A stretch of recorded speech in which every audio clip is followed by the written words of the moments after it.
Okay. Good evening. What's Yeah. up, everybody? Welcome to episode 15 of About the Cards podcast, live tonight on YouTube. As always, my co-host Ben Wilson at our trading cards, Stefan Loeffler at Junk Wax Twins, and I'm Tim Shepler at Big Shep 79. We are a podcast by collectors for collectors, hoping to bring you a smart and insightful podcast discussing trading card collecting. We're live every Wednesday night, usually at 8 p.m.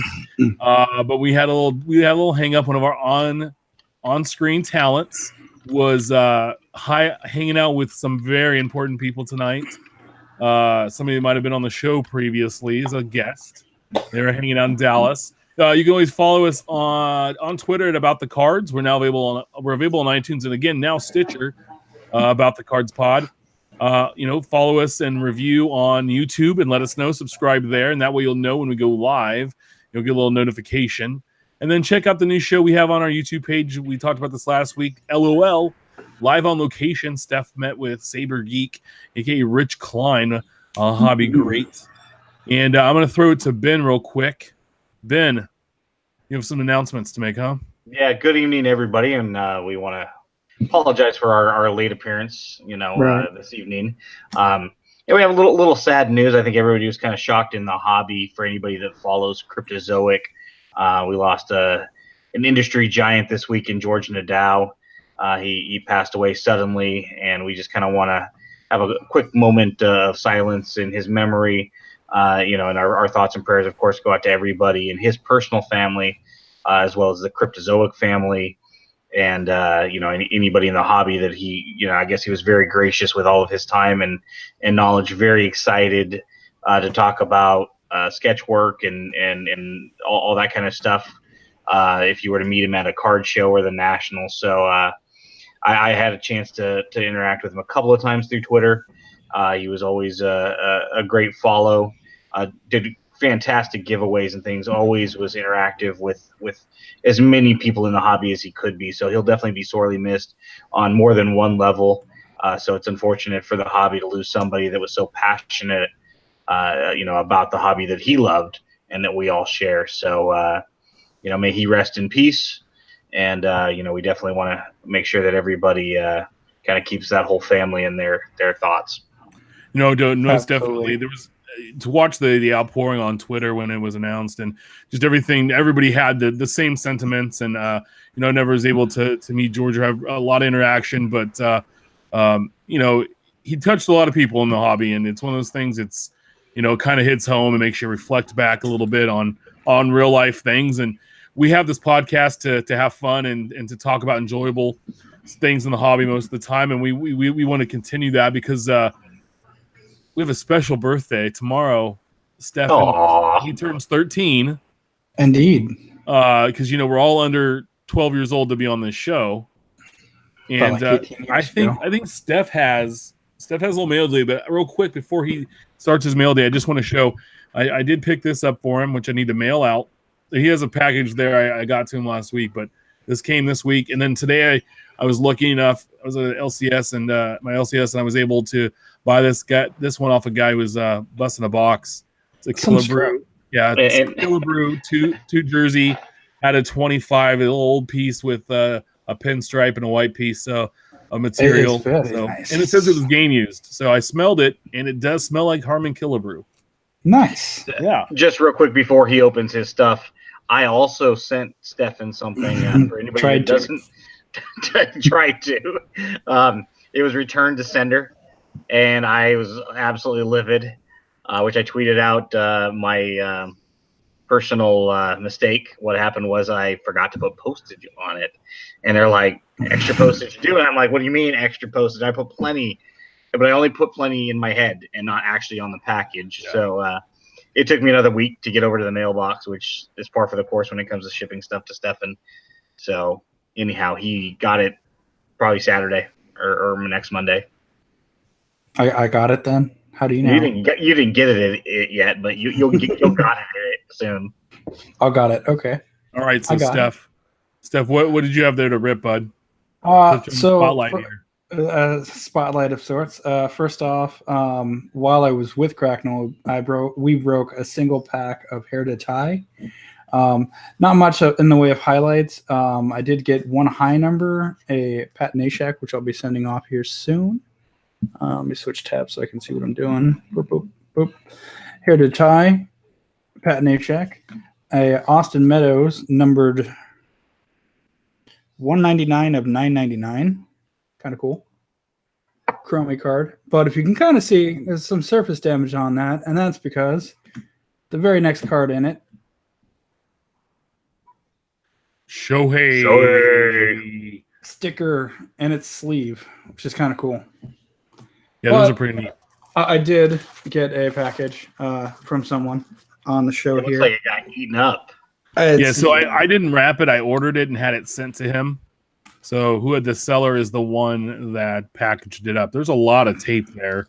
He didn't charge me for the extra. He didn't charge me for the extra tape, I believe. So I didn't charge you for a package either, I hope. You should have had that pre-opened.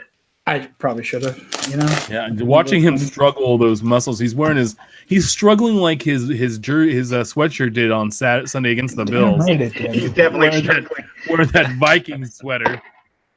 So I got a blank spacer card. Yeah, this is like that's it. The package Team opener. bag, of course. I like that it's a surprise. Well, that was the intent, despite You you did guys such a good job forced me to packaging open it. Blanker, number 893, apparently. That's right. Not 894. 894 would just not do for our friend. And here's someone that Jenny might recognize. Mr. Tom Kelly. Minor league card. Tom Kelly minor league card. Indeed. That's the one that you needed for your set, correct? I believe so. Because you got a set that was missing a Tom Kelly. Tom Kelly and a Bucky Guth. Bucky shouldn't be Guth. too hard to pick up. That's right. And then my other major one, and I will share. I know I posted about it on Twitter a little bit, but I was excited. My wife picked us up pretty spendy tickets to the Stars and Wild pregame show here yesterday. Yesterday? No, Wednesday. Monday, rather. And we got a sign to the effect of, hey, it's my birthday. The only thing I want is a puck. Someone on Twitter called me out on that. So be it. But we did actually get a puck. Oh, very nice. Hit by one of our upcoming defensemen, not Chad Greenway, but Jordan Greenway. And picked up by our goalie, it's all-star Devin Dubnyk, and tossed to the trainer to me. So kind of nice to see that they pre-print for each official warm-up. That's awesome. That's pretty awesome. So that'll be going in a case and put on a shelf here somewhere. Speaking of which, I bought something. I bought something a long time ago for you while we were looking at a thrift store for Jonathan before he was even born. I bought a Minnesota Wild onesie. Hey, did I ever show you that picture? No. If you guys want it, I'll ship it to you eventually, probably in a couple of years. But yeah, I bought it for you. I figured at the very least you could hang it on the wall as a mini jersey because it is kind of cool. I'll have to figure out where it's at. Probably in the garage where my boxes were for months and years. You finally got it, so I don't know why you're complaining. I ain't complaining. Well, anyway, happy birthday, Steph. Indeed. Are we going to sing? We're not going to sing tonight because you know what? Happy birthday. No, Stop. We're moving on. Come on. All right, so we're gonna get right into the meat of the show here. Let's do it. I know that made Jenny's night, but let's hit the week that was last week's releases. So, Topps Living, the 28th week last week, ended up being kind of a disappointing week. There was only a little over almost 15,000 cards sold, but it was the 27th out of 28 weeks. Kind of a dead week. It was. Joey Votto for the Reds sold just under 5,000 cards, which put him in 63rd place. David Boat of the Cubs, the rookie, sold just over 5,300, put him in 52nd place. He was the big seller of the week. And then Trevor Story, shortstop of the Rockies, sold just over 4,500 and 72nd place overall. We're up to a print run of over 643,000 cards already out of the 84. I'm not surprised. Boat being a Cub, put him there. He being the only rookie.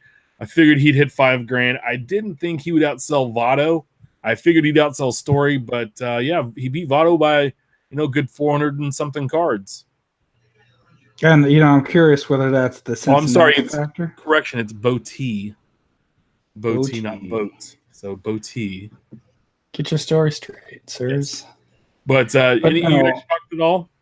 Kind of, in that I really kind of expected Cincinnati to pull together and get one of their, if not retiring, he's certainly nearing the latter half of his career.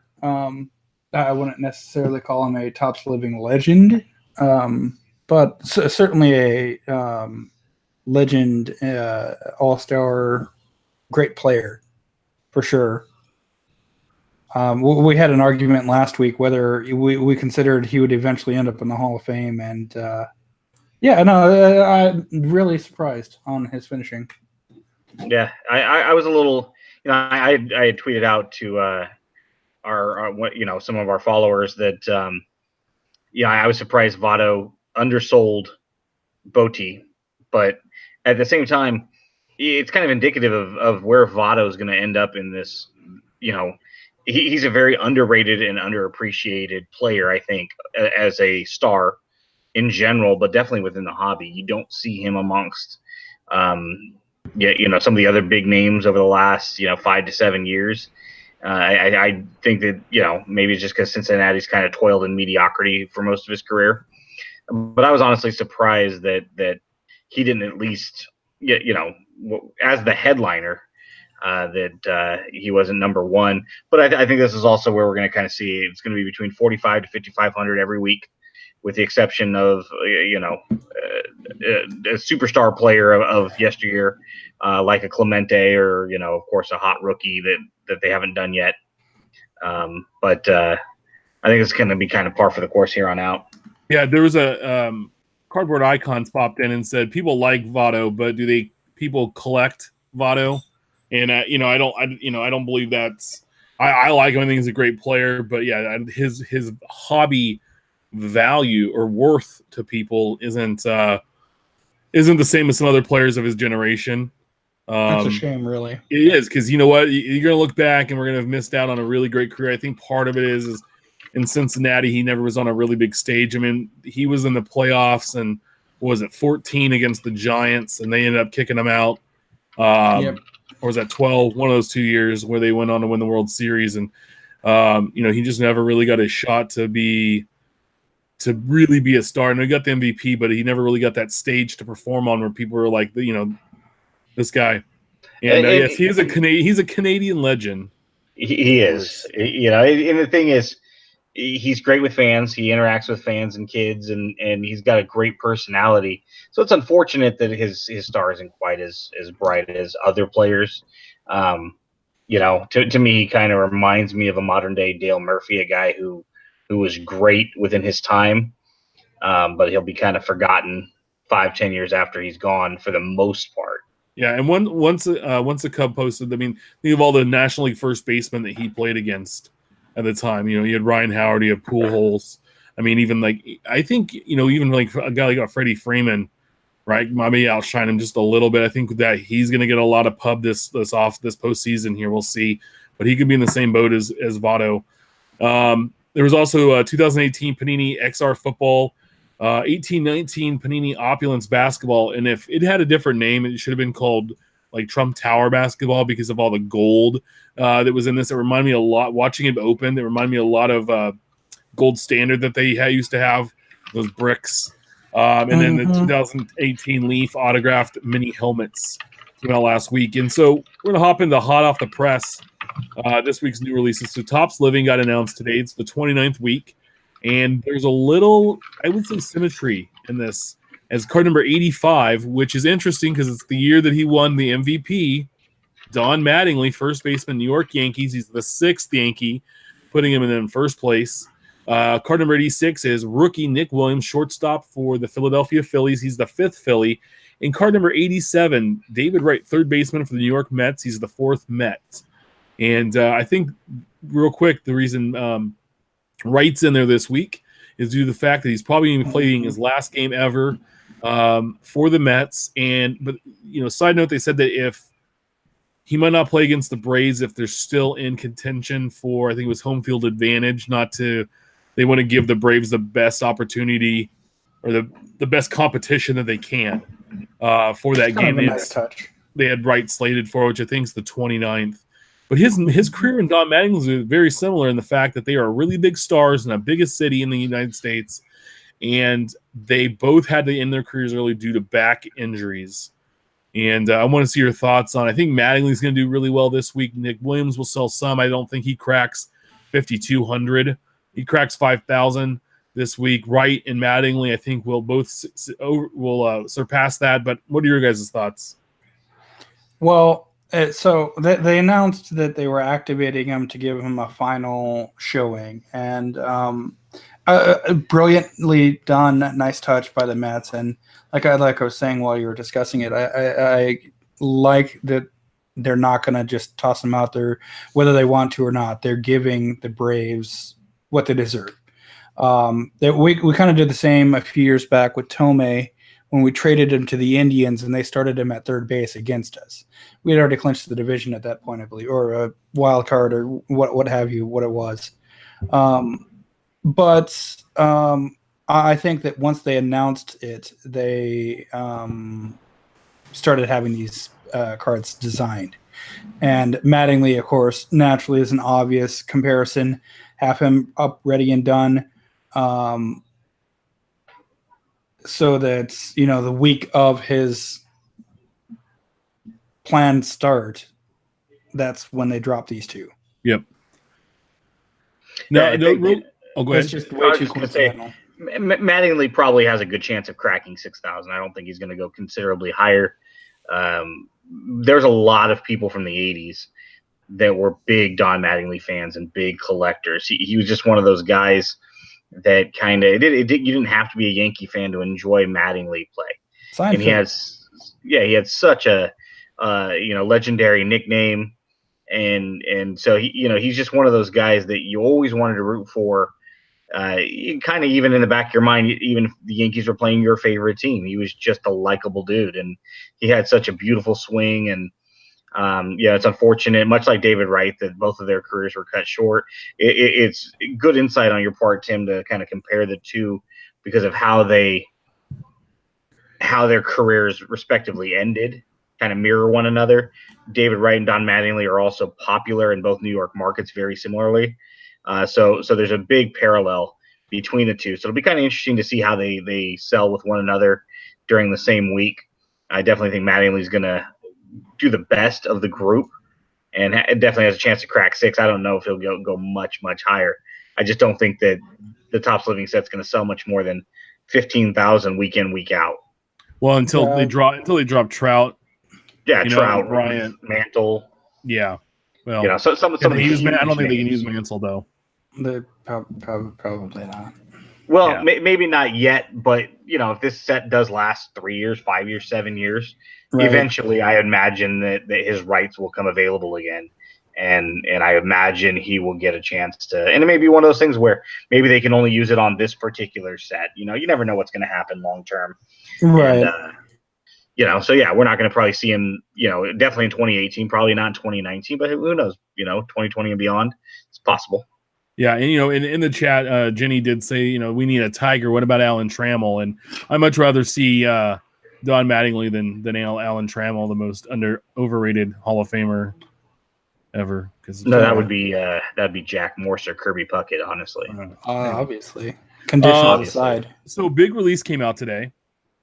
2018 Bowman Chrome baseball. Now, you're gonna have to give me a little leeway here because I want to explain everything that comes out with it. So there's a hobby box, which is $165 if you go to Blowout. But if you were to go on eBay, you can get boxes in the $120 range. We talked last week real quick on how the breakers at mojobreak.com were selling the boxes for $109, and they were doing personals as early as 6:30 this morning Pacific Coast time, so 9:30 East Coast. and they had a few left at that price.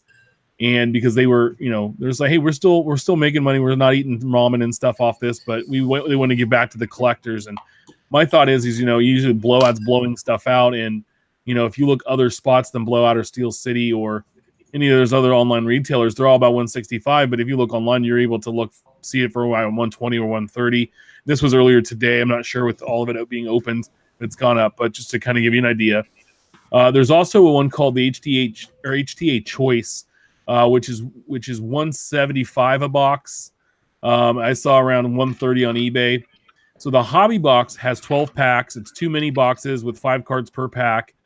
You're going to get 2 autos the master box, 1 per mini box. So don't buy it by the pack. If your LCS has it by the pack, don't buy it by the pack, because like the 3rd pack in has the auto. If you find sealed mini box, that's acceptable. You're also going to get 1 Chrome Prospect Shimmer Parallel and 1 Bowman Sterling continuity insert. Wow, learn to read, Shep. Per those mini boxes, or per those master boxes, and then the choice is 1 pack, 3 cards per pack. They're all autographed. They come in a little snap tight, and it's really nice because there's like some foam, and then there's a blank, and then the card, and then it repeats, and so it protects the cards really well. So if you're just chasing autographs, you want 3 autographs, you don't worry about the rest. Hop in and on the choice. There's a 100 card base set, and there's 15 short prints, 13 rookie short print image variation autos, and 8 parallel sets. There's a 100 card prospect base set, which starts at 151, which continues from the Bowman set and was released in April. And we're going to talk about the differences of Bowman later in the show. There's 8 parallels for those prospect cards with 4 shimmer parallels. There's 10 autograph sets, 1 relic set, and you have 4 insert sets. I watched a ton of these breaks today because I was at work and I was doing like all kinds of spreadsheet stuff, so I had it on the background. And there was some really cool stuff. The thing with Bowman Chrome is you got to have to wait a year or 2 or 3 on some of these guys, because a lot of them, the big ones get eaten up for the Bowman release in April, and then the draft guys that were in this year's draft aren't coming out until December. So it's some of the free agent Venezuelan or foreign-born players that are in there. There's a handful of the rookies, Shohei and Ronald's in there, and Gleber and all those guys. They have their rookie autos, but there aren't any really huge names in the prospect side. But last year, Juan Soto was one of these prospects, and no one knew of him. And those cards are shooting up now like crazy. Did you guys watch any of the breaks or seen this get open today at all? I tend not to. I tend to phase out with Bowman after the initial release. But I wanted to check in to see if anybody had actually heard of some of these prospects, let alone knew how to pronounce them. Minor annoyance. But it's just all of the different tiers that are available, all of the different breakdowns. It's super confusing. And I'll just end up buying my team set. I might watch a break just to humor Tim, since he watched them all day today. All day. But Bowman Chrome's got to be the most boring product of the year for me. As a team collector and a set collector, it's so redundant. And to me, it's like watered down soda. It's like, oh, didn't we already have this year? It's kind of like the Archives signature retired series crap that's coming out next week or week after. It's like, how many of the same stuff? You already had Bowman, and it's a huge release, and it's a very long and robust checklist. You need it again 6 months later with, save that stuff for March. Come on. You don't need 3 Bowman releases a year. Yeah, and it's something we want to talk about later. I like Steph had a pretty good idea in our little show chat that I want to talk about. But, it's one of those things where it's just kind of like draft's always really popular because of all the draft picks. And then the regular Bowman release as well is huge. And so this one's kind of I feel like a filler. But you still get some of those guys with their first Bowman autos, and they take off. So we'll see. Also this week, today came out 2018 Panini National Treasures Baseball. You're going to get this for around $500 a box. You're getting 1 pack per box, 8 cards per pack. You're going to get 8 autos / mem per box, and also 1 booklet card. The main offerings, there's the rookie signatures, and these feature on-card signatures and like a jersey piece. There's you have everybody: Acuna, Albies, Hoskins, Ohtani, Soto, Torres. All those guys that are in there. There's also just rookie signatures, rookie triple material inks, the Century Materials signatures, and also the Century Materials by themselves, and also Hall of Famers on that same side. There's booklets with legendary lineups. So like some of the old school Yankees lineups, you have NT signature material booklets, and then rookie signature jumbo material booklets. I mean, there was too many autograph and relic sets to actually count. So I'm not that smart, can't count that high. That's one of the things I was talking about pre-show with Cracknell. He's super confused as far as the amount of parallels and the differences between them. He has to see the image to understand some of them. Yeah, it was crazy. I was actually at my LCS today, and I watched a guy break 3 boxes. And I tweeted this out earlier. With the first box he opened, the booklet was a three-card booklet with 2 pieces for each guy, and it was or 3 pieces for each guy. It was Ripken, some guy named Lou Gehrig, and then Steve Garvey. Scrub.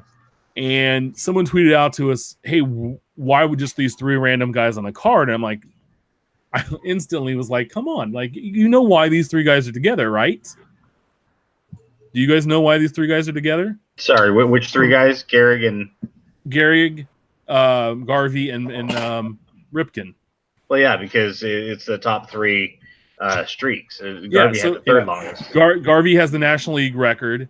Yeah. And then, Gehrig obviously had the Major League and the AL record, and Ripken broke both of those at the same time.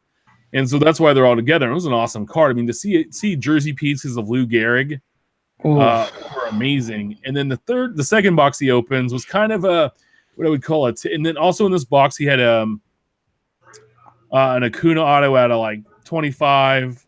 The first box was killer, and it had like Clint Frazier and some other guys. I mean, it was really good. Second box was kind of what you would see as a typical box in National Treasures. There wasn't a lot of things that make you want to dance. But the third box, it came out and it had another Gehrig by itself out of 25 jersey card that had 1 or 2 pieces. That was out of 25. And then there was a redemption, and it had Nick's. It was a quad signature booklet with Nick Senzel, Vlad Jr., Gleyber Torres, and I can't think of the 4th guy. No, just call him whatever. Yeah, another super stud guy here. Yeah, I tweeted it out earlier, but it was amazing. I mean, it was awesome, and just, I mean, I'm not going to be able to open it. And he was cool enough, and I got to buy the Killer Brew off him, but he gave me a little Ryan Sandberg here, 2 jersey piece card out of 99, and because he thought I liked the Cubs, and I was like, whatever, dude, cool. I'm a Royals fan, but so whatever Cubs fan gets to me first and can tell me what year Sandberg quit or retired for the Cubs and then came back, send it to me at Big Chef 79. I will send this your way. It'll be your card to enjoy in your collection. So a couple of things on National Treasures is it's usually one of my favorite releases, but I remember thinking when 2012 came out, I was so jazzed about this product, and I was just getting into the hobby, and it was absolutely one of my favorite releases, and it's kind of had a steady decline over the years. When it dropped today, I was it's kind of a lackluster product. It seems kind of like a cheaper version of Immaculate. I actually kind of favored Immaculate's, overall look. I mean, I'll probably buy a couple of things here and there on National Treasures, but I'm not going to go all out on it because it's just not that impressive. And then second of all, whatever.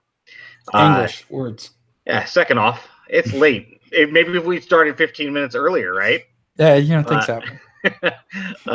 We were waiting for a checklist. Again, we mentioned this on a show many, many moons ago. Man, you have a high-end product like this, you're not going to drop this product early for people that are looking to budget. I mean, we're all on a finite budget of sorts. Even high-end collectors have a limit to what they're willing to spend. And I'm sorry, but if this is coming out on the same day as Bowman Chrome, which is a huge release for the Topps line. And And so you're going to go toe to toe with them. I'm sorry, there's going to be a lot of collectors that are going to go with Bowman Chrome over a non-licensed high-end product to begin with. However, even more so if I've got $100 to spend this week, where am I going to spend my $100? You know, if I'm doing it on the secondary market, I'm probably going to gobble up as much of the Bowman Chrome as I can.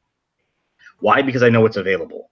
I shouldn't have to use, I tweeted this out today, I shouldn't have to use eBay as my checklist. I have no idea which players. I mean, I know as an A's fan which names are most likely going to be on there because it's just a regurgitation of the immaculate names, you know.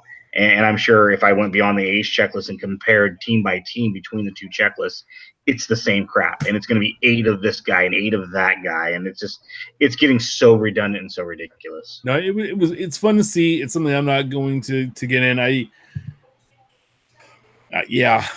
think National Treasures is like, I think basketball and football, it really does well. And I think it's just, I'm a logo snob.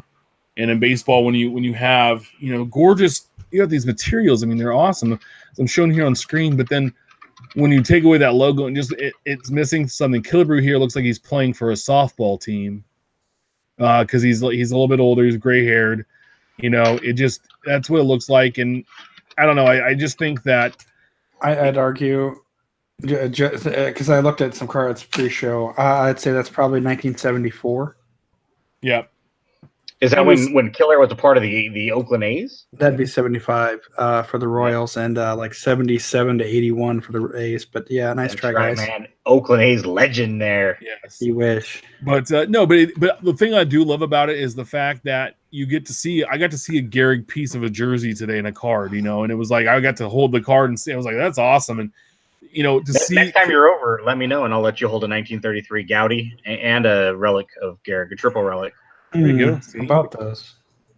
It's cool to see, and the guy that opened it, he opens a lot high end, or he opens a lot of product, and I always run into him there, and like he'll sometimes just get mad and leave everything and go, and you know they pack it up for him when he comes back. But today he was like, and he was so excited to see it, and it's great to see collectors, you know, get really excited, but especially when you're spending like $500 a box. Also coming out this week is 2018 TriStar Autograph Baseball Series 10. You can get these. It's a single autographed baseball, and you get them for around $65.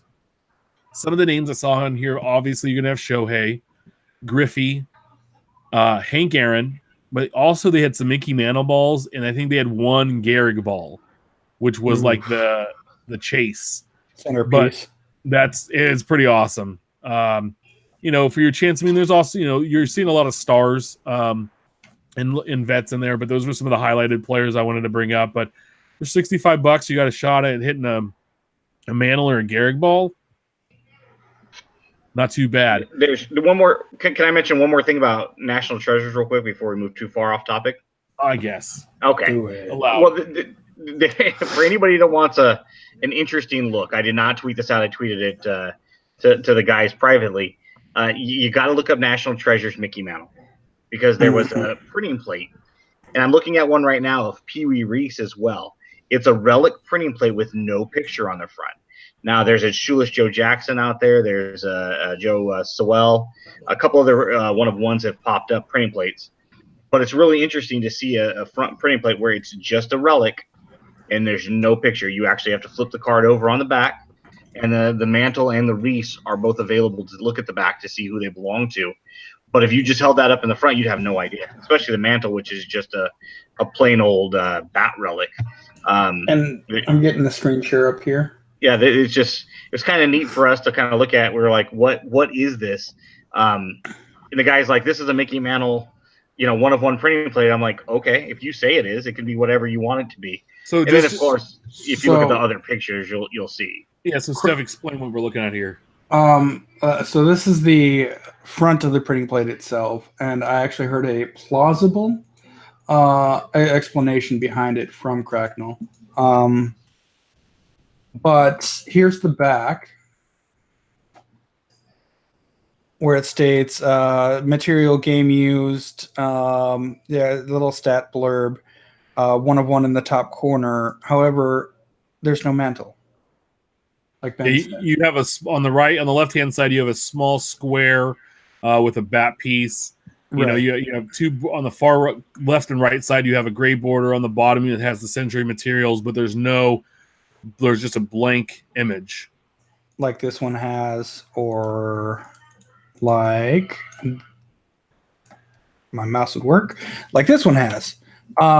Yeah, you hear both of these cards that were shown here. If you're listening on the podcast, you do see the player in action with a bat relic underneath him, but nothing else. It's just very weird. So what's the plausible explanation for him not being there? He's a ghost? He posits that it's from a black and white photo, and it's the black sheet or the white sheet. So all of the different colors wouldn't necessarily show up if it was just black and white. Yeah, I thought about something along those lines earlier. Now, why it was issued, if that was the case, well... It's weird, right? But it's Mantle, and, it's going to sell. Well, see, right now, the Pee Wee Reese, which is also listed for $500, best offer. Yeah, see, the Mantle is a black and white.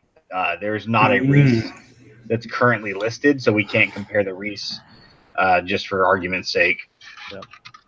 It's just very interesting. Yeah. Also on Friday coming out is 2018 Topps Heritage Minor League Baseball. So again, this is going to be the 1969 design for the minor league guys.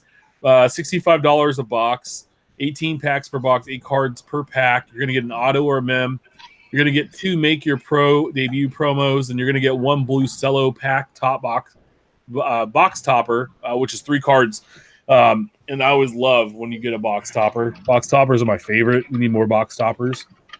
There's a 200 card base set. There's 20 base short prints and 20 base variations with 4 parallels, 5 autograph sets, a couple of relic sets, a couple of insert sets. So the prospects you'll be able to see in this: Vlad Guerrero Jr., Hunter Green, Bo Bichette, Fernando Tatis Jr., and Evanston Florial of the Yankees. He's one of the big guys that's in Bowman Chrome. He's like he's his first Bowman auto, even though he was in Mega Box. So I'm as confused as you guys are on the Bowman, and I can't wait to keep it simple. Anyway, so what's brewing next week's releases? You have 2018 Panini Impeccable Basketball. So another 18 basketball product for Panini. 18-19 basketball product comes out. 2018 Panini Illusions Football. 2018 Panini Flawless Collegiate Football is supposed to come out this week. It looks like it got pushed back to next. This is what Ben's talking about. These are where his dollars are going. 2018 Topps Archive Signature Series Retired Player Edition. Yes. So it's the as we call the TTM. Yes. I have my $0 reserved for that product. I just can't wait. And then also 2018 Panini Contenders Draft Picks Baseball. So this is going to be I believe our first look at the 18 MLB draft players. So Joey Bart, Casey Mize, just to name the first 2 picks in the draft. That's supposed to come out next week as well. That'll be interesting to see. So that should be interesting, yeah. Yeah, I'm going to skip ahead real quick because we had a question in the chat, and it was from Aaron K. not wanting to miss. So the 2018 Bowman Chrome Shohei Ohtani Superfractor sold, I want to say like during our show last week, and it had 27 bids. It's a closed auction at this point. With the buyer's premium, it sold for $184,056. Holy moly! I thought 80 grand. It should be here this week. You're welcome. And so it was like 150. Well, what is with the buyer's premium? Take that out. It's like 154, 155 that he's taking home. Wow! Thoughts, everybody? I was off by 100,000. Yeah. It's just a decimal, right? It's like I'm a millionaire. So far, I have all the zeros in place. I just need the 1. Yeah. It's got to be Japanese money. I mean, I would be absolutely shocked if that card stays, here domestically. Stateside. I would be shocked. I mean, hey, if you have the money, if you're a multimillionaire, and if that's your thing, hey, more power to you. It's not what I think any of us would buy per se, but hey, it's a different. We would drop $20-$30 all day long on a card we absolutely desire based on our incomes and our resources. hey, $184,000 is a drop in the bucket to other people. Yeah. But I think as a true collectors, we would all look at that and go, man, the kind of T206 we could put together for that kind of cash. Oh, sorry. And Image just popped up. oh, you okay over there? You get a little excited. It's gorgeous. Oh my! I hate to interrupt. We might have just had our first R-rated experience on the podcast. I'm sorry for those younger listeners and viewers. I'm going to effort, as they say, trying to get an interview with the gentleman that owned this card that recently sold it. Here's a Walter Johnson from National Treasures. But I'm going to try to effort because he is a Sacramentan, local Sacktown boy. Bought it out of a hobby box, not a jumbo, just a hobby box at a show at a store I've been to before. So I'm going to try to see if we can get him and maybe do an interview and be able to kind of talk to him about his experience. I don't know if he's doing any media, but that'd be great to hear. Yeah, it'd be super fun. Yep. So continuing with our infield chat of the hobby talk section, understanding Bowman. I don't think we'll truly ever understand how they do this, but we're gonna kind of go over, and you guys just hit me up as we go through here. But there's three releases of Bowman. So there's Bowman Chrome, and there's Bowman Draft. Quote unquote flagship Bowman though, because flagship high tech. There's yeah. So these are the three main releases for Bowman. What do you consider a Series 1, Series 2, Series 3? Yes, and God, if they could have done that with them, named them that way. Anyway, they did it in the past. Bowman offered but the regular Bowman's offered as hobby boxes and also jumbo boxes with vet and base, or vet and rookie base cards. You have paper and chrome prospects. You have the chrome autos, which have some rookies and prospects. A lot of first Bowman autos come out of this. There's also paper prospect autos, and those are in retail only, and it comes out in April. So that's where this Ohtani came from. Usually it's one or two big guys from the draft the year before, and some of the new incoming prospects or rookies that maybe made a name for themselves in the fall league that didn't have a first Bowman come through. Bowman Chrome is offered in hobby normally. Sometimes they have a jumbo or a vending box. This year had that HTA choice. There's always last couple years. Yeah, there's always been a weird addition, but mostly it's on a hobby box. It's a chrome base set with vets and rookies and prospects. And the numbers and this has happened since I think 10 or 11 or 12, where the prospects in Bowman, those chrome prospects at a regular Bowman are like 1 to 150. And then Bowman Chrome takes over the prospects at 151 and takes them to like 300. It's a different release. The base is a different numbered set. You're also getting chrome prospect and rookie autos, and that comes out in September. And you have Bowman Draft. This is offered in jumbo and hobby as well, and it's around 200 players from that year's draft class. There's base cards. There's chrome cards. You have the first Bowman autos, and it comes out in December. So, guys, how do we explain Bowman? Because a lot of guys, like we had a lot of folks get to us and say, like, what the hell are the differences between these Bowmans? These are the base facts, but as a collector. So before, Stefan might be able to answer this the best as far as how to decipher the three. I do want to empathize with them. When I got back into the hobby and I really started collecting A's, started back in the hobby around 2010 and kind of realized by 2012 you can't collect everything. So my focus started narrowing. And I jumped in, full steam ahead on a Yoenis Cespedes PC. And I was so utterly confused when I bought a parallel.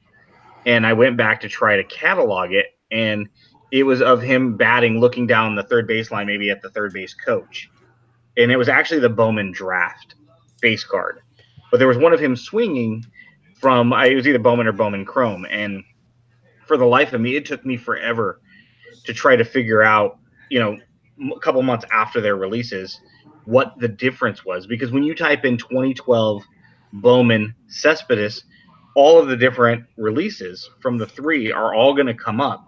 And because Bowman Chrome, and Bowman Draft all feature veteran players as part of, their own individual checklist before you get to the prospects. The base set. You have you have you have a veteran checklist, you have a prospect checklist, then you have these Chrome cards, and it's extremely confusing, even to the most seasoned of us. Now that we've all been collecting for years and years, and we understand it, to go back and look at a checklist 2-3 years later and try to figure out what's what. I mean, so Stefan, I just wanted to kind of bring that. Well, real quick, I want to hop in. And the other confusing thing is the designs are almost identical. Yeah, Right. absolutely. Cards. Even from year to year. I mean, we talked about a while back, like 2009 tops through like 2014 all looked the same. I mean, if you show a 1972 tops and a 75 and an 84 and an 87, we're all going to be able to identify those probably by their fronts and their backs. And then you show tops cards from 3 to 5 years ago, and you're going to be like, shoot, I'm not 100% certain which one that is. And Bowman from year to year is just so similar to the naked eye that if you're not a big Bowman collector, you're lost without hopping on eBay or trading card database or something for photos. So, well, your first group was assuming that there are Bowman collectors still. It's all prospect and team collectors. It is, absolutely. For the most part. However, I'll drop a little bit on you guys. I'll drop the summary, and then I'll drop what I wish they would do. And let me pull that up here. So we were talking about what Bowman should do. Where is that at? To me, just it's one of those things that's like, it's you run a prospect, maybe your own team, or pick a guy and kind of hop in on him. But it's frustrating when, like you talked about with Cespedes, that he's in all these ones. And it even gets goofier to the fact that in 2013, they took the first Bowman off of the cards, even though it was their first Bowman. And so Judge's first Bowman, it doesn't say that on there, but they brought it back in 14. And this conspiracy theory is because Chris Bryant was supposed to be in Bowman draft, and they moved him to Bowman for 14 Bowman instead of 13 Bowman draft, and that one had his first. It said first Bowman, first Bowman card.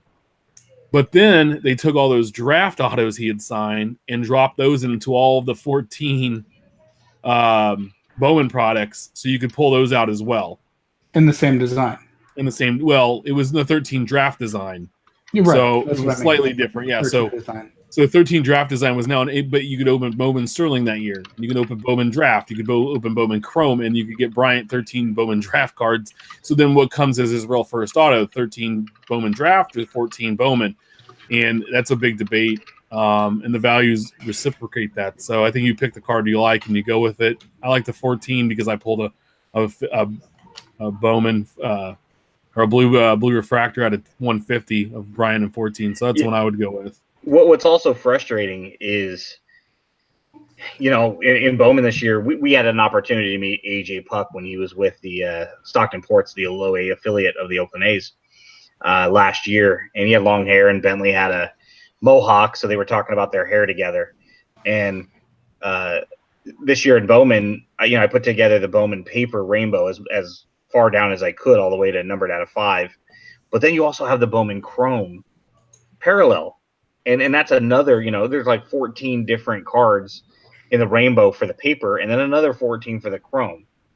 And they're all the same, out of 150, out of 125, out of 99, out of 75 and 50 and 25. And it's so redundant that, I mean, do I really need 24 parallels of AJ Puck? I mean, you can't do it with every player. You just couldn't. No, but, absolutely not. I chose him because why not? We had an opportunity to meet him. And, so, he was very, very polite to my son and actually walked halfway across the diamond to come over and shake our hand and sign a couple cards for us. So, but, as a collector, I mean, I may not have the financial resources to do that next year or the next year and the next year. And, are you going to do it again when Bowman Chrome comes out in September, and again when Bowman Draft comes out?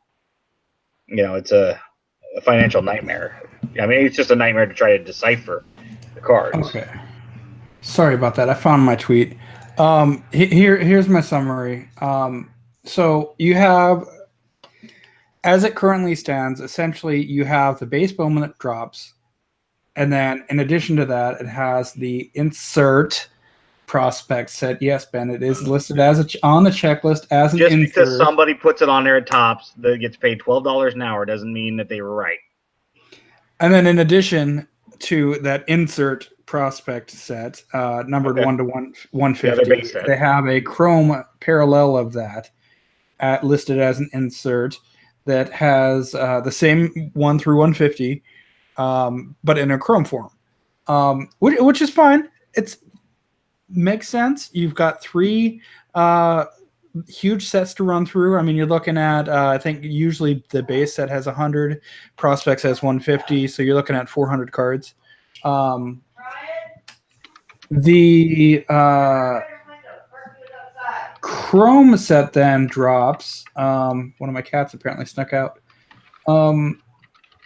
That has all of the cards in Chrome. It's not the same checklist as Bowman base.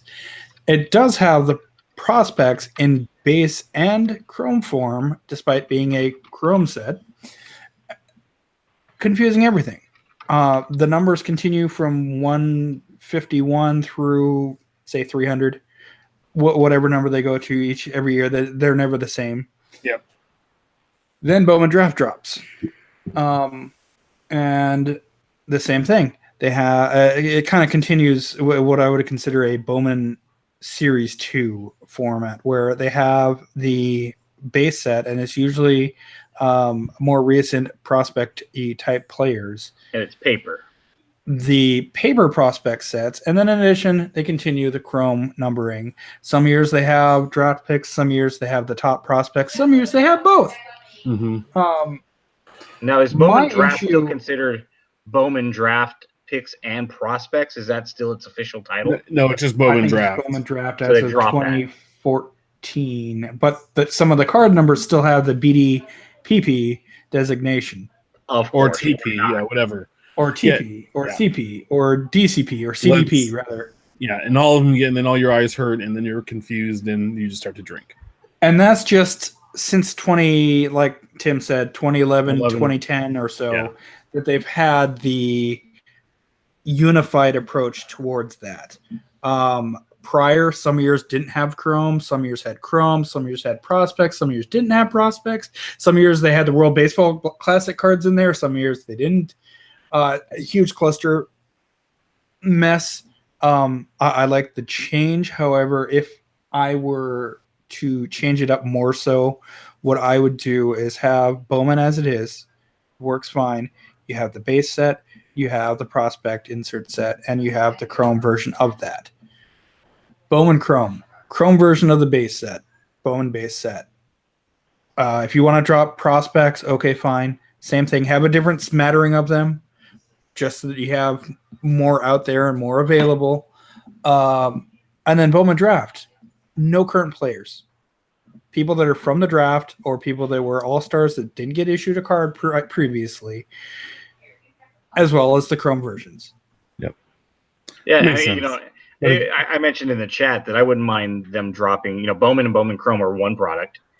Instead of Bowman Chrome, you go back to Bowman Platinum, which I know did not, do all that well as a standalone, and now is, I think, a Walmart only.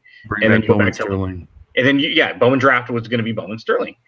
And that's what I mentioned just now in the chat room for those people that are in there right now. So you have 3 Bowman products, but you have, I thought Sterling was great. I thought Bowman Platinum was great a couple of years ago. Just having 3 products that just literally bastardize one another and step on each other is just so confusing and redundant. Well, I get the Bowman Draft because that's introducing that new crop, and you kind of, but the big thing is, and Cardboard Icons brings it up, and the reason the Bowman brand, it kind of exists now for Topps, they use it to get out all these prospects because nobody else can produce those prospect cards like they can. Right. And the prospecting market is taken off. It's huge. It's insane. If you look at the prices on some of these cards, I mean, they go from one day being a $25 autograph card that's sitting in a box to now it's $800 prize of your collection card in it over a week.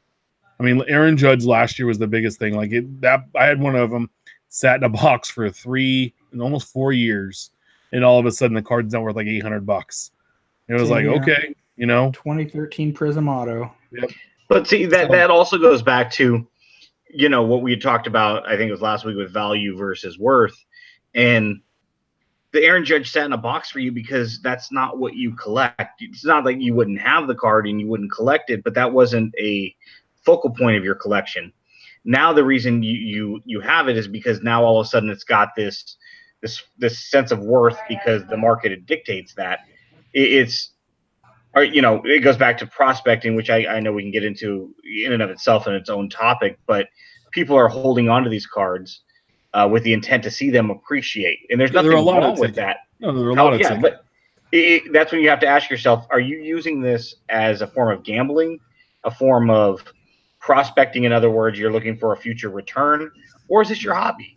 Because, Right. I got into it with a guy on Twitter a while back. Really? And he's like, you don't want to see your cards appreciate? No, I don't care because, I think this is the point I mentioned last week. Unless I have to sell them, in which case I'm desperate, I'll sell them for whatever I can get them for. In the meantime, I don't care. Sure, if I found out I had an Aaron Judge laying out in the garage, I'm sure like anybody else, I'd go to sell it, but I'm not going to acquire a said player right now out of Bowman Chrome's release today, stick it in a box, and then check back every 3 months and see if it appreciated in value so I can capitalize. If that's my intent, then I'll go invest in the stock market because that's what the stock market is for. This, to me, personally, just like you guys, it's our hobby. In other words, it's meant to be fun. It's meant to collect. And, hey, if it appreciates, cool. But some people look at it as like, hey, I can buy into a break for X number of dollars. I can buy $100 box or $200 box and pull out a card that I can later sell for $1,000 or $184,000. The odds of that is so low that it's maybe one or two a set. Yeah, but when you go buy a dollar scratcher, the same process. I mean, people that gamble are going to gamble on. They're going to gamble on the horses. They're going to gamble at lotto. They're going to go to the casino. They're going to gamble on cards. They're going to gamble on 2 kids running down the street. Statistically speaking, the people that buy lottery tickets and Powerball tickets are ones that don't have money. They are in the lower percentile. I'm just saying people that gamble are going to gamble on more than just one thing. And if they can get into cards and it's fun to see them open, and God, what did I get? You're a fan of The Office. I'm a fan of The Office. They had a whole episode about that when they all start gambling, intra-office wise on everything, and becomes a big running joke throughout the whole episode. Gamblers, are going to gamble on whatever. People that are in this hobby and get in this hobby specifically to prospect and look for an investment, you're never, ever going to get your money back. You're just not. This is not the right industry because it's hobby based. Well, if you prospect the right guy, and you happen to pick 1 or 2 guys, and that's all you collect, and one or both of those guys hit, then you did something right. But the chances are no. Yeah, I know they're not great, but I'm just saying it's possible. It is, and it's one of those things that more power to people. I'm not here trying to say get on my soapbox and say don't collect that way. I'm saying it's a hobby-based business. As a general rule of thumb, if you're looking at that going, oh wow, I mean, I'm in Facebook groups all the time and you see people, I just pulled this out of a Walmart blaster. That doesn't mean I'm going to run to Walmart and empty the shelf because I know the odds are highly unlikely to pull that. It's once in a blue moon, right? You yourself pulled you had your wife B pull a box of blaster the other day of archives, and you pulled out a Sandlot auto. Squints auto. What are the odds? It's a 1 in 80, basically 1 in 86 blasters. What were the odds? Yeah. What are the odds that you'll ever pull out a card out of a blaster only? We're not talking about a hobby box. That you'll ever pull out a better card than that. You may have busted on that box, and hey, awesome return, an awesome story. But that's the thing, because now you're like, not you necessarily, but there are people out there that are going to go, man, let me go to the next Target and the next Walmart. No, sorry, dude, you already got yours. Yeah, and now you're it's fool's gold. It really is. And so it's one of those things like Bowman. Well, but you have your Bowman guys, man. Like you have your heritage guys, and you have your flagship guys, right? They're never gonna step away or get away from it. In a way, it almost kind of reminds me of the minor league sets from the 80s, in that there's a huge rush to get it out. Most of it's going to be worthless at the end of it, but one or two of them might be worth something, like the 83 Tyson Kirby Puckett or the Ken Seiko from 85. I just picked this up this week. This is the 1982 Alaskan Glacier Pilots Mark McGuire that came out, a couple years before the his Modesto. Did you see his story behind that card? Did I send you that? Yeah, thank you for sharing. I appreciate that. Yeah, I watched that. He would have never played first base if he had not gone up there and pitched. Yeah, it's amazing. They moved to first story base. How look at like Sean Doolittle. He got injured in the minor leagues to where he couldn't really swing a bat. He was a first baseman coming up with Oakland. They put him on the mound, and now he became a very good closer for a few years. Definitely a good bullpen arm, at least. Yeah, definitely. And so now I want to move on. We have the playoffs coming up as the Brew Crew clinched tonight, which is awesome because they got two of my Royals on there, Locane and Moustakis. So let's go Brew Crew. Let's go Brew Crew. I'm on the Brew Crew chain to go to the World Series this year. I want to talk the most collectible player. So one player from each of the playoff teams. Now, not all the playoff teams are locked, and we'll get there, but we'll start off with Steph. Who is your Red Sox to collect? I was going to go Devers. Still relatively young. Yes, there's better players on the team. Yes, he doesn't have the best batting average, but he's turning it around. He's only 21. Really young. 21, 19 home runs on the year, currently 60 RBIs, like 237 batting average. Look, he can turn that around. Harper had very similar numbers. He had a little higher batting average. Trout had a poor first year too. Yeah. So I like your pick. Ben, who's your pick? Who's your collectible Red Sox? Man, they have a good decent core of guys that you can choose from. It's really hard to pass over Mookie Betts just because he's probably if you can't afford Trout and Harper, Betts is right there on that next step down where he's going to be maybe a little bit more affordable, product in, product out. I mean, he's not that far off, but I mean, for me, he's still young. He's got MVP written all over him year in, year out, moving forward. I mean, if I had the money to invest in a Red Sox, I'd throw my money behind Betts. Yeah, I'd pick Betts too, but also too, I was really close with Benintendi. I have a feeling. Ben Nintendo. What's up? Ben Nintendo. Yes, Ben Nintendo. His average, he's a great. I just think his power numbers probably aren't going to be what everybody wants. Everybody wants to see you hit 30 or 40 home runs, and they don't care if you hit 217. He's the modern day Mike Greenwell. Yeah, but but he could be there. I like Betts a lot more, but Benintendi's one to watch. Steph, you can't go wrong with any of the Red Sox, top 3, top 4 guys. Even you went to Martinez and Sale, who are a little older, they're still safe bets if you're looking for, bets. Bets with 1 T. If you're looking for a long-term investment. Steph, who's your Yankee to collect? Burn them all. Burn them all. Mickey Mantle. Is he new? Burn them all. Yes. No, who is it? Who's your guy? I mean, go with the rookie, Torres. Gleyber. All right. Ben, go ahead. Second base, kind of pop. Not really a Robinson Cano type, but it's a pick if you're forcing me to do it. We're not doing East Coast bias. I just started with the AL East, and we're working our way West Coast. Ben, who is your? I would buy Andujar and sell on Sanchez.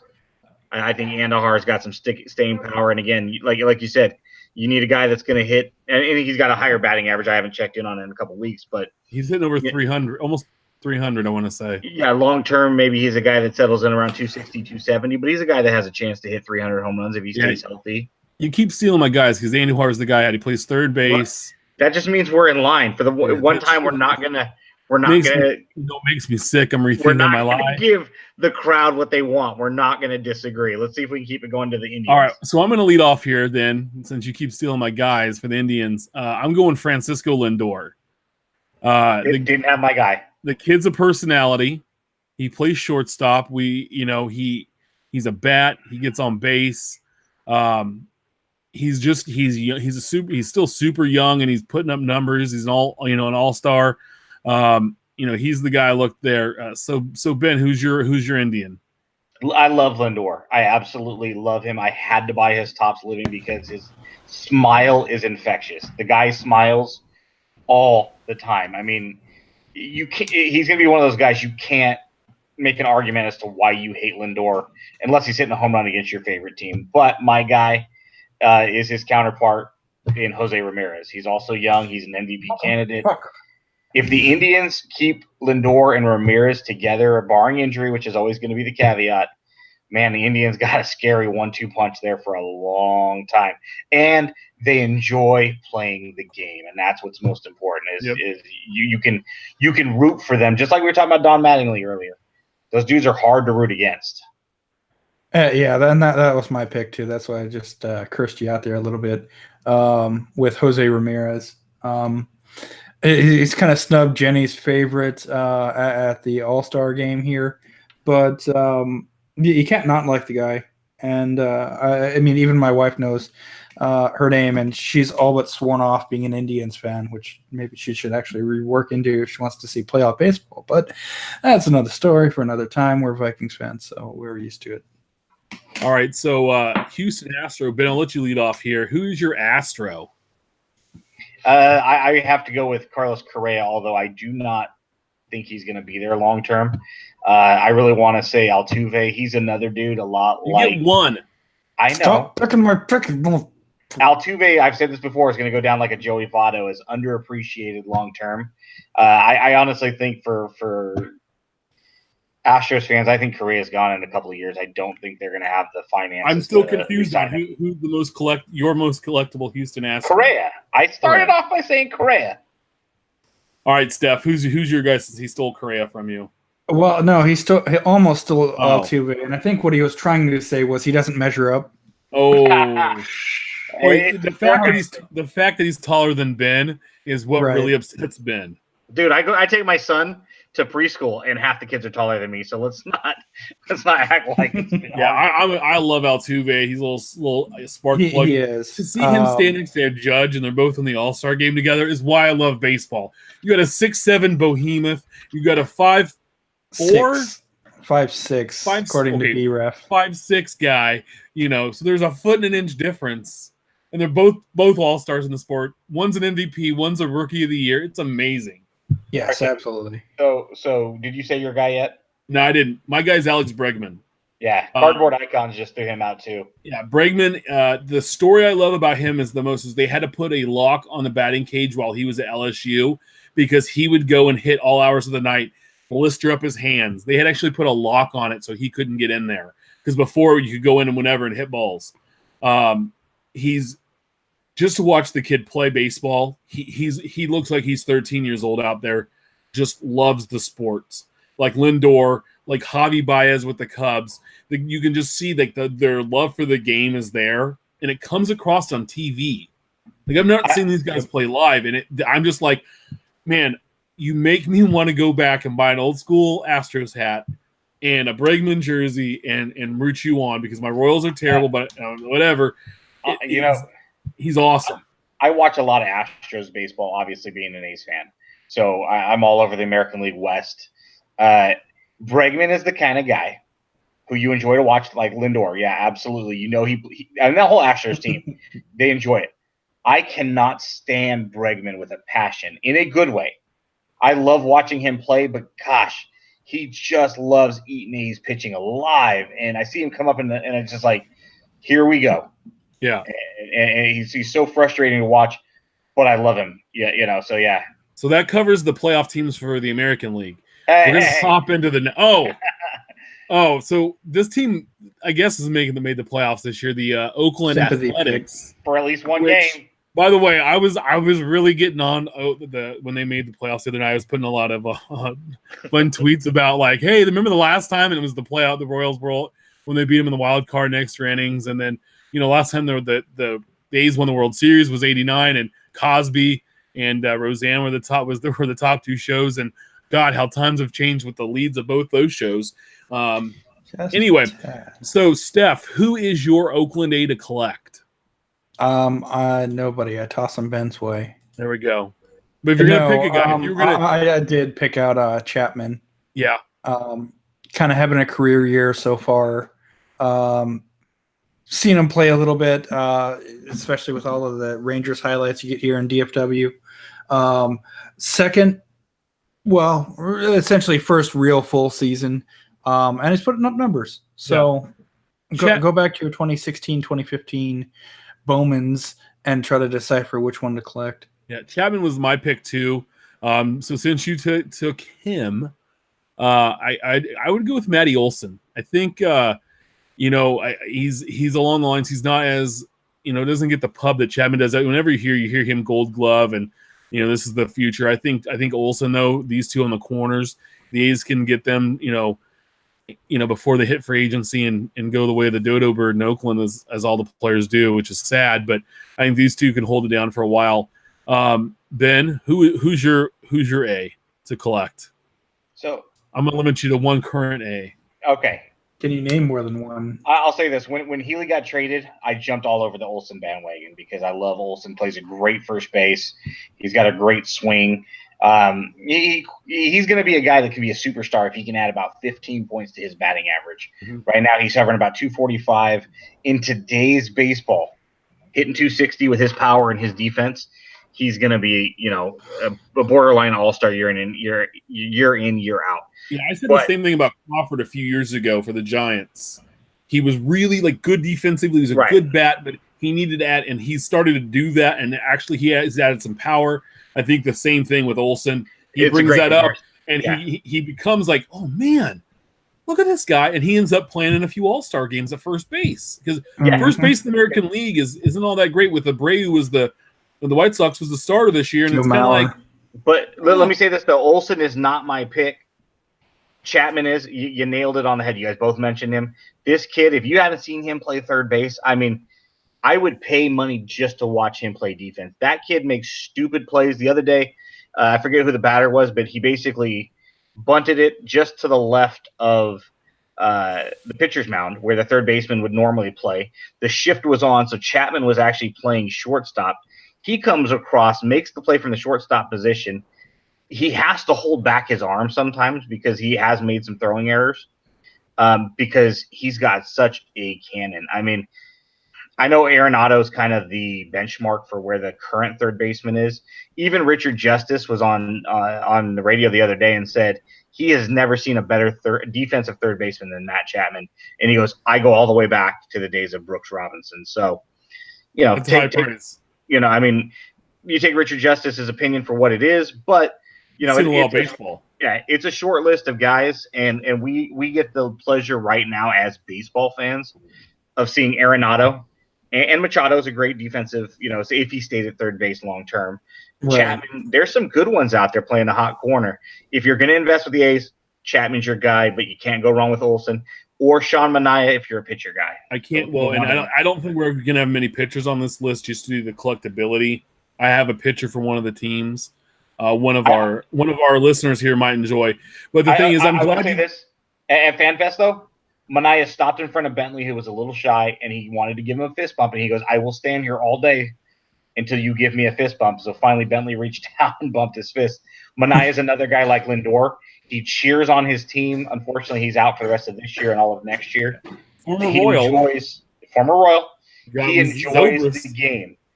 I love guys like Manaea, Lindor. Those are the guys we should be rooting for. Those are the guys we should be collecting.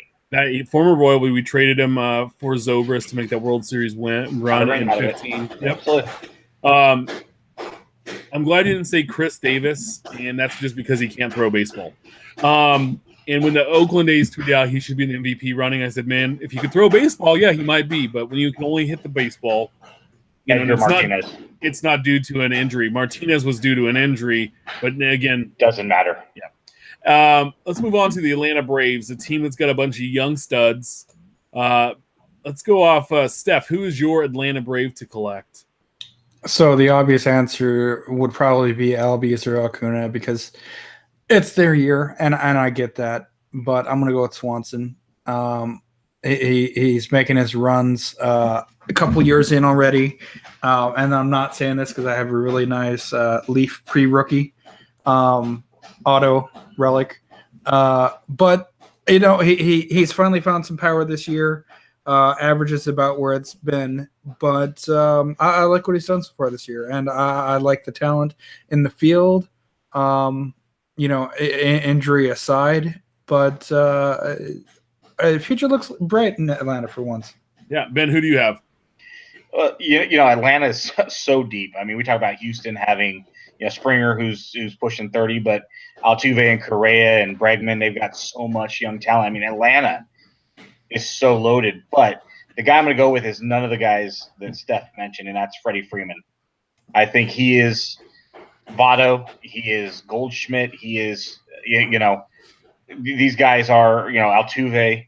He's underappreciated and undervalued as Freeman, if he stays on pace very well, could make a strong push for a Hall of Fame if he has another 7 to 10 years of, above average productivity.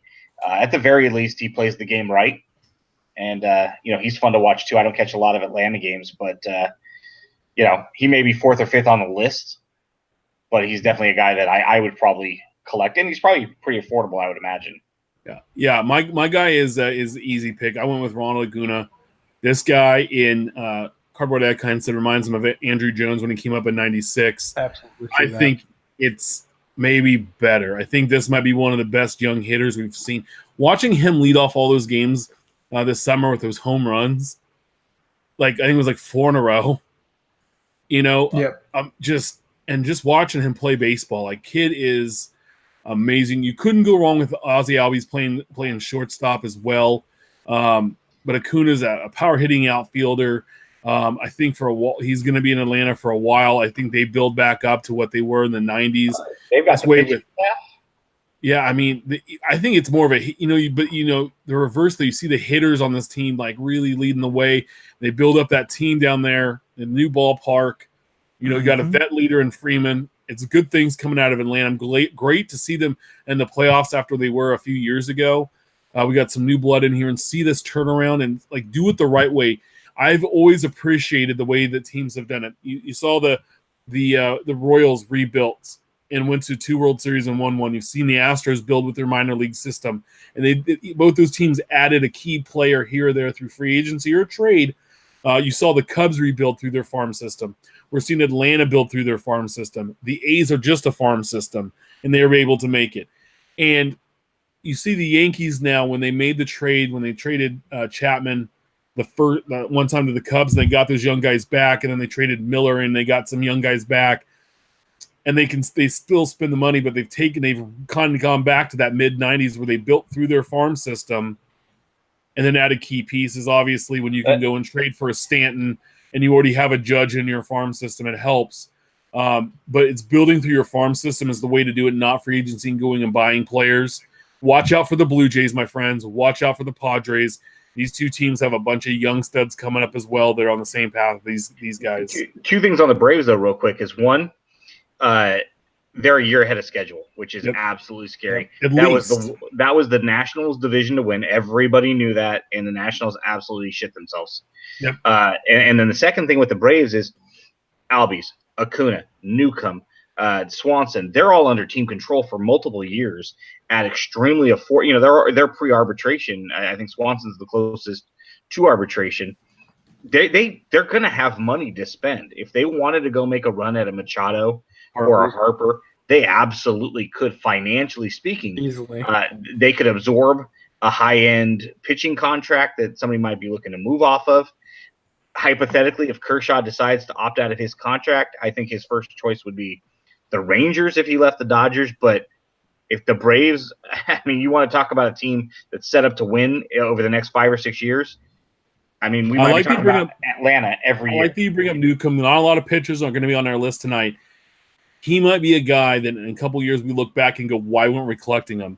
And I'm not saying they're the same type of pitcher, but Max Scherzer, if you look at his rookie card, just his update rookie card, it's like gone up 4 or 5 times the price in the last 2 or 3 years. Newcomb could be on that same path as being a star pitcher that kind of is like, oh, wow, like he really is good, and then starts to dominate and have a couple dominating seasons, and he becomes a collectible or a valuable card to have in your collection. Moving on, the Chicago Cubs. Ben, who is your Cub to collect? It's got to be Javi Baez at this point. I mean, he's an MVP candidate. I mean, they've got a lot of talent too. I mean, come on, Rizzo and Bryant, but you get one, so you're going to go with Javi. So, I mean, they've got so much talent as well. But Javi right now is the guy that if you're gonna go searching for, he's another guy that plays the right way, and he's fun to watch. He's got a lot of passion, and you can't teach that. Yeah, Steph, who's your Cubby? So the Braves back in the day on TSN used to have the commercial Chicks Dig the Long Ball. I'm going with the long ball pick here. He's not a prospect by any sort, but let's go with Middletown, Ohio's Kyle Schwalbe. 26 dingers this year, 30 last year. One of those true outcome type players, but that's home runs are exciting. And that one in the not All-Star game, but the playoffs a couple years back, right on the right field scoreboard, amazing. Yep, mine's easy. I went with Mr. Bryant. Enough said. Chris Bryant. And he's bringing his best friend Harper there next year. What are you gonna do with Jay Hay, though, man? You got Jay Hay. Hey, well, if they're blowing $100 million a year on Hayward and Darvish. Let's move on. Milwaukee Brew Crew. The Brewers clinch tonight. My pick here is a guy they just added this offseason, which I thought was, come on, Giants, where the hell were you? You're making these trades for veteran players. Why didn't you reach out and try to get Kristen Yelich? The man is on a holy tear here in September to become the MVP, but he hit for the cycle twice in a month. Underrated player. I think he doesn't get the respect that he should, but Yelich is my brewer to collect. And that's the obvious one. I see everyone tossing NL MVP around, and certainly warranted. If he doesn't end up, I'd be surprised. But I'm going to go with a sleeper choice on this one, just because, well, there's not many brewers to choose from. But he came up as a huge name. He's still only 23, and kind of reminds me of a ex-twin Oswaldo. I'm going to go with Orlando Arcia. Not much of a home run hitter, unlike my previous pick, but the specs are there. The hitting ability is there. It just needs to show up. Yep. Ben, who's your brewer? Yelich is the obvious choice, so I'll go with Eric Sogard, and we can move on. All right. Los Angeles Dodgers. By the way, I heard a weird stat about them before this last stretch where they've now made the playoffs 6 years in a row. Before that, they had made in their history hadn't made the playoffs in back-to-back years, like more than 2 years in a row. Think about that as the Dodgers. Steph, who's your Dodger to collect? I burn them all. So, well, of course. I mean, you've got 08 Topps update with Kershaw, and that's a great rookie if you don't have it, if you haven't seen it. I think it's update. Maybe not. Yeah, it is update because I bought that set for like $55, and and this is recently. This isn't like the last 2 years, and now that set is like, because I think Scherzer's in there too. That set is like 3 times that now. Anyway, so you're going with Kershaw.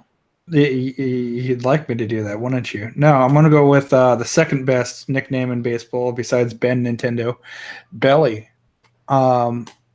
The power's starting to show up. Super young guy, 22. Cody Bellinger, by the way, is who he's talking about. Indeed. 39 last year, rookie of the year. kind of a down sophomore year, but playing more games, maybe that has some impact. Really like the way he plays. I've seen a few of his bats, and you pull them out of the Dodgers, and yeah, they still probably make the playoffs, but definitely helps their push. Well, yeah, he played first base a lot of last year, and I saw him last night playing center field. They can put him in the outfield. He's a great guy to move. He's able to move around. My pick, this one goes out to my buddy Cardboard Icons. It's Clayton Kershaw. Man, watching him. I went to a game where he plays Bumgarner and they were pitching against each other, and Bum took him deep. And I know there was a game where they in 15 where they took each other deep in the same game. And watching the battle, these two big lefties going back and forth. I don't like the Dodgers, and this kid's awesome. Hopefully he can win in the playoffs because he's really struggled. But hopefully we can see. Hopefully because I can't root for him, but for his sake, let's see if he can turn around. Plus, he's high school friends with Matt Stafford of the Detroit Lions, which I just think is awesome. Yeah, absolutely. You go to school and Matt Stafford, the first pick in the NFL draft, and Clayton Kershaw, Cy Young winner, are going to the same high school and hanging out. Like I don't think Stafford played baseball, but just think if they had that 1-2 punch, I'd just sit down. Coach, I can't play this series. My back, my face, my grandma, I don't know. I'm gonna be over here. Was it last year that Kershaw was at the Thanksgiving Day game when Stafford and they were throwing the football around before the game? It was either last year or year before. Yeah. And it's just funny in a way to see, one of the best, statistical passing quarterbacks we've seen over the last 7-8 years. With one of the greatest pitchers potentially of all time when all is said and done, if he stays, if his back stays healthy. Far from me going that way.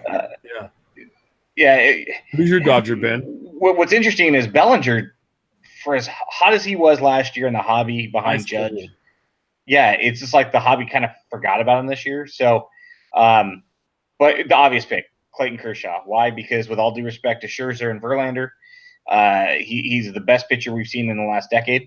And if his back holds up for another 5, 6, 7 years, he might go down as the greatest Dodgers pitcher, even more so than Koufax.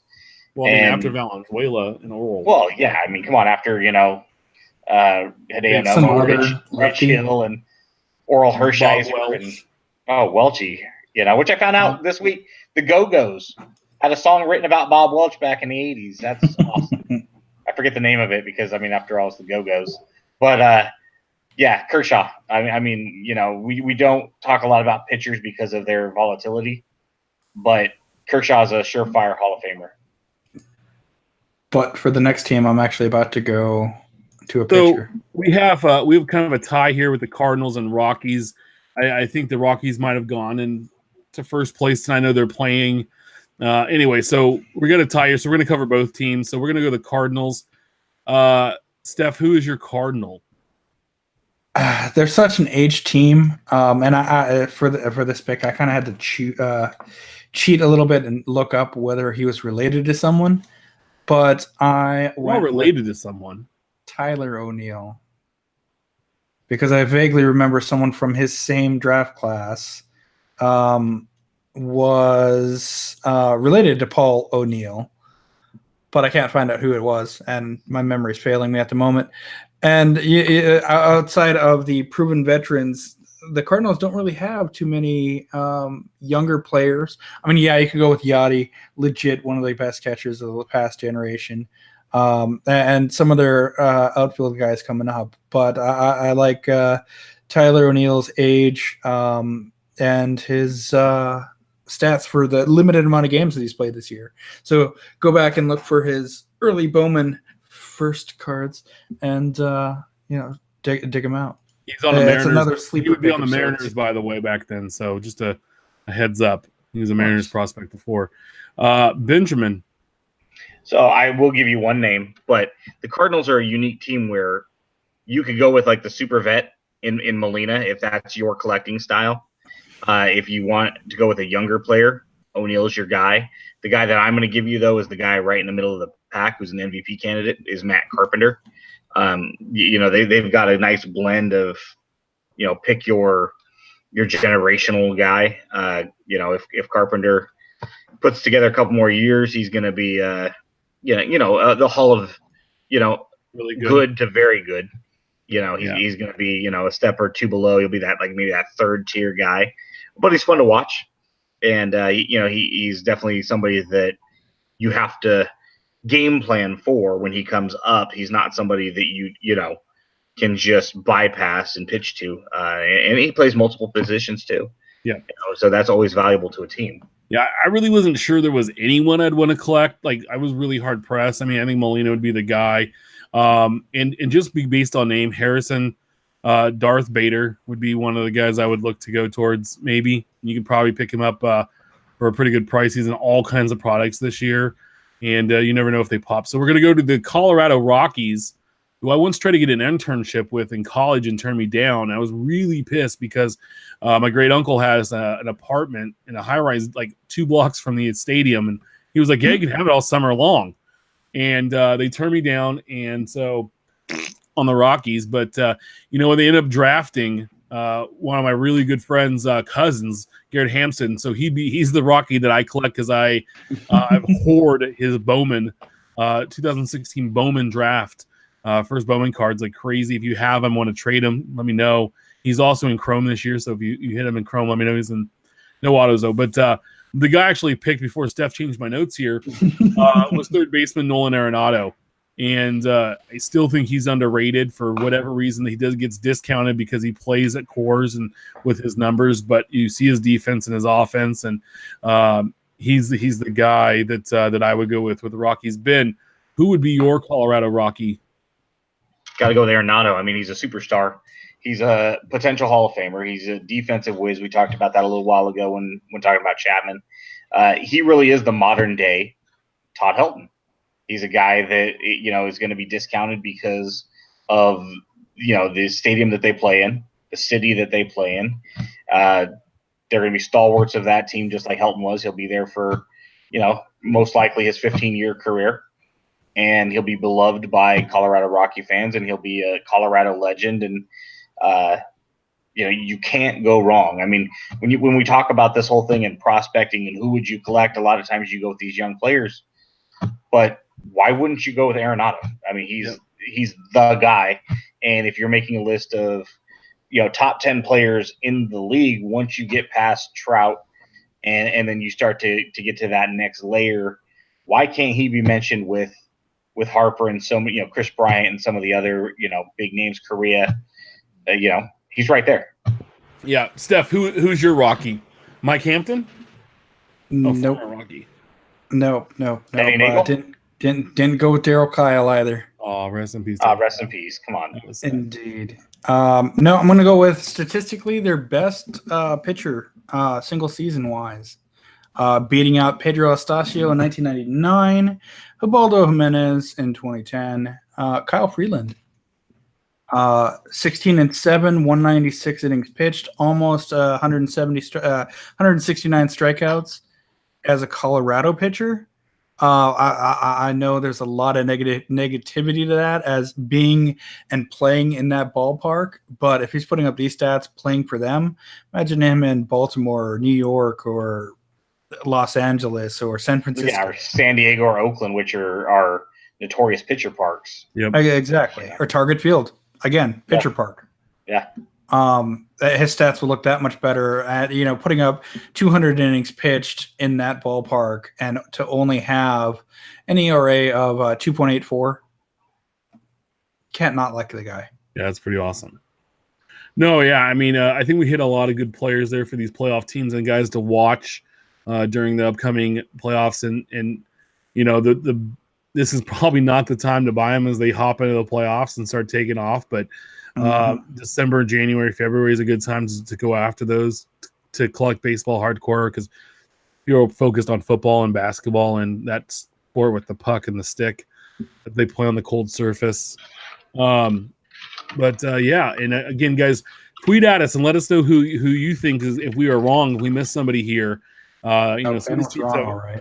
No, Ben was always wrong. There's we probably maybe missed a guy here or two. Springer's a good guy as well for the Astros. Let us know what you think and keep getting to us on a lot of we get a lot of good ideas from our followers and our viewers and our listeners. So we do appreciate that. I can't believe this is the 15th episode we've really done. I'm excited. I can't wait to keep doing it. I love putting it together and spending some time with these two yahoos every Wednesday night, sometimes on a Thursday, which I know, we're going to have to talk about because Halloween this year is on a Wednesday. So we have a spectacular episode. Live from the Oakland Coliseum is next Wednesday. Yeah, so we're gonna have the show next Wednesday anyway, and Ben can we can watch Ben break down live, which would be my favorite thing to see. So starting next week, I PC Kleenex just in case. So just remember we're live every Wednesday at 8 p.m. most of the time, unless we're hanging out with a hobby superstar Ryan Cracknell. Some of us aren't lucky to be able to do that here on YouTube, but you can always subscribe and review and watch our show later and listen to it later on YouTube and iTunes, as well as now Stitcher. Please subscribe on all those and let us know and give us reviews. Let us know how we're doing. I saw we had 5 stars on iTunes, and I got all excited the other day. Made me feel warm and fuzzy that we're doing the right thing, and we appreciate that. You can always follow us on Twitter at About the Cards, and if you want to follow Ben's crazy rants or have him yell at you, you can follow him at Our Trading Cards. And by the way, I'll probably block you soon. You don't have to follow everybody on Twitter that follows you. There's not a rule for that. You if you're a box breaker, it's advised. No, it's not. You should follow Steph at Junkwax Twins, and you can always follow me at Big Chef 79. And he muted Ben, and real quick, Ben will get mad and leave. Ben just muted himself, but it works. Stuff works. Sorry. Yeah. Anyway, fellas. We appreciate everyone. I know that the Cardboard Icons, he's a new listener, and I mentioned him before on one of our Spotlight follows. Awesome follow on Twitter, by the way. And his name is also Ben, not Mark. Not Mark. It's Ben. It's Ben. Yes, he's got some great stories and some great treasure finds at Goodwills and things like that. So it's awesome. But guys, appreciate everyone for joining us and hanging out with us tonight. I appreciate Steph and happy birthday, because now it is actually your birthday. 11:59. Yes. 56. Well, we're close.